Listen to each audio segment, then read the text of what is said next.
తెలంగాణలో tailors association సభ్యులు రోడ్డెక్కారు.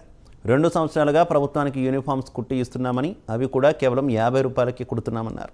అయినా ఇప్పటివరకు తమకు రావాల్సిన బిల్లులు చెల్లించలేదన్నారు.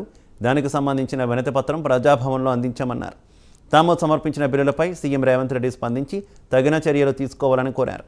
ఇక యూనిఫామ్ ధర పెంచి శ్రమకు తగ్గ ఫలితం ఉండేలా పెంచాలని కోరారు. ఇదే బయట కొట్టాలంటే 700 రూపాయలు తీసుకుంటాం. ప్యాంట్ షర్ట్కి లేడీస్కి అయితే 100-150 రూపాయలు తీసుకుంటాం.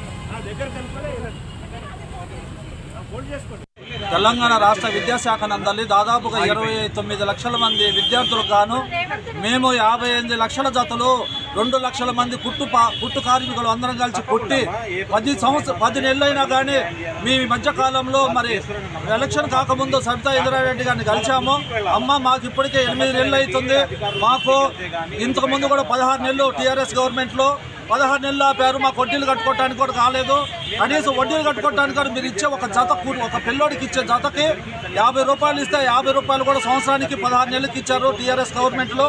మరి మన ముఖ్యమంత్రి రేవంత్ రెడ్డి గారి నాయకత్వంలో ఈ మధ్య మాకు 40 కోట్లు మరి విద్యాశాఖకి 40 కోట్లు రిలీజ్ చేస్తే వాటిని మరి విద్యాశాఖ అధికారులు, కమిషనరు, ప్రిన్సిపల్ సెక్రటరీ వాళ్ళు 2 నెలల నుంచి జీతాలు రాలేదని చెప్పేసి మరి సర్వశిక్ష అభియాన్లో ఉన్నటువంటి ఉద్యోగస్తులకి మాకు రిలీజ్ చేసినటువంటి 40 కోట్ల ఫండ్స్ని వారు విద్యాశాఖ అధికారులు డైవర్ట్ చేసి మమ్మల్ని అన్యాయం చేశారు.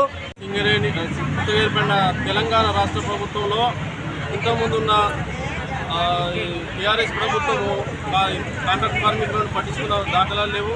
మరి ఇప్పటికైనా మా సింగరేణి కొత్తగూడెం నుండి గోలెట్ వరకు 11 డివిజన్లలో మేము కేవలము ప్రైవేట్ సెక్యూరిటీగా సింగరేణిలో విధులు నిర్వహిస్తున్నాము.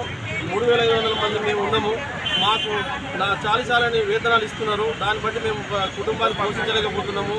మాకు కనీసం 22 జీవోను అమలు చేసి మాకు కోల్ ఇండియాలో అమలైన దాన్ని అమలు చేయడం లేదు. సింగరేణి యాజమాన్యం నిర్లక్ష్యం చేస్తుంది. అలాగే ఇంతకుముందున్న ప్రభుత్వం కూడా నిర్లక్ష్యం చేసింది. ఇప్పుడున్న ప్రభుత్వం రేవంత్ రెడ్డి ముఖ్యమంత్రి గారి ప్రభుత్వంలో మాకు న్యాయం జరగాలని మేము డిమాండ్ చేస్తున్నాము. మాకు కనీస వేతనం ఇవ్వాలి. మమ్మల్ని ఫస్ట్ కేటగిరీ కింద మమ్మల్ని గుర్తించి మేము సింగరేణిలో పర్మనెంట్ జాబ్ కంటే మేము ప్రైవేట్ జాబ్లో పనిచేస్తున్నాం. మేము అధిక కష్టం చేసుకుంటూ తక్కువ జీతాలతో జీవనం గడుపుతున్నాము. దీన్ని గమనించి ఈ ప్రభుత్వంలో ఏర్పడ్డ ఈ కాంగ్రెస్ ప్రభుత్వం